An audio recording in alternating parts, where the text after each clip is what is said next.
Welcome back everyone, my name is Stefan and this is the French Cookware Academy. As I said before, we are continuing on our side dish slash vegetarian series, and today we're going to learn how to make the famous tomate à la Provençale, or also called the tomato cooked in a Provencal style, the Provencal way. They're basically half tomatoes in which we're going to remove all the seeds and the juice from inside, and we're going to replace that with a simple mix of breadcrumbs, parsley and garlic. You top it with a little bit of olive oil, put this in the oven, and you end up with a delicious side dish. You can use it with fish, with meat, or anything you want. It's absolutely delicious.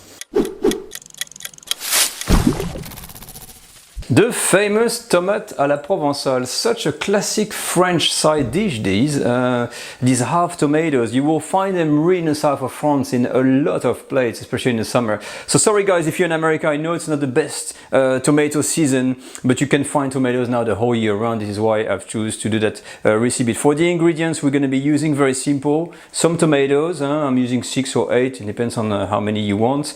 Fresh parsley, this is flat leaves parsley. Fresh garlic, breadcrumbs and olive oil, that's all you need.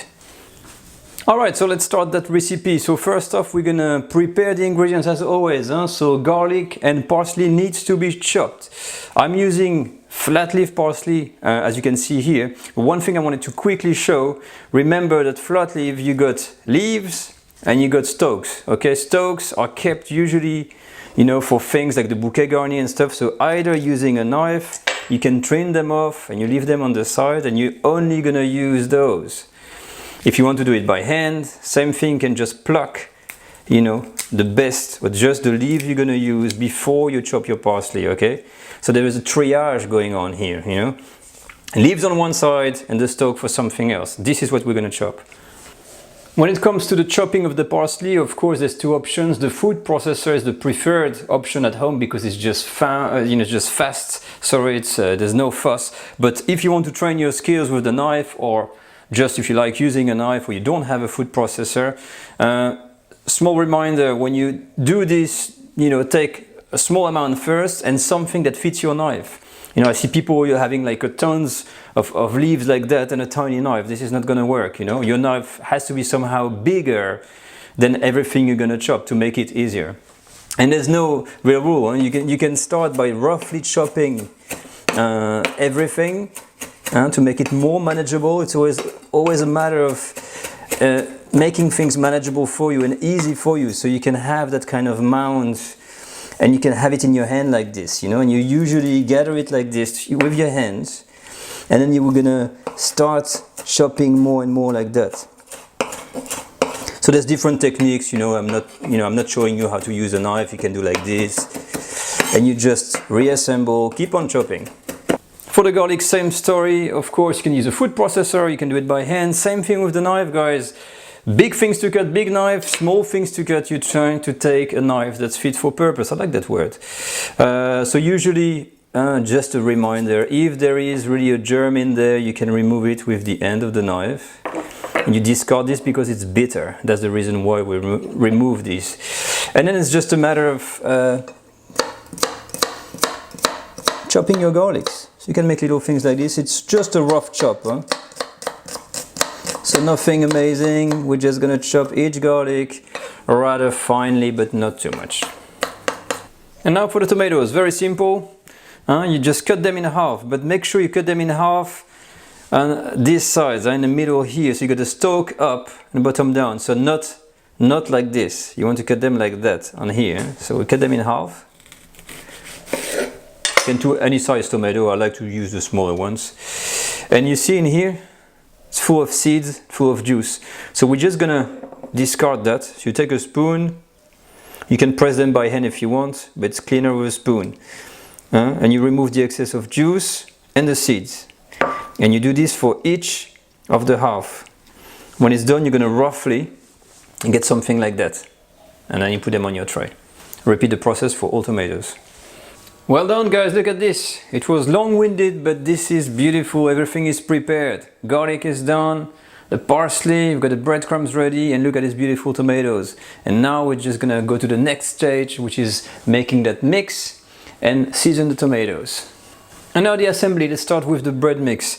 You see how easy it becomes when you got everything prepared? You know, you don't have to struggle, it's very easy. Now we can take our breadcrumbs, you put everything in, add some parsley, and you can judge, and it's up to you. So the parsley I've chopped some, but basically make sure you got a nice blend.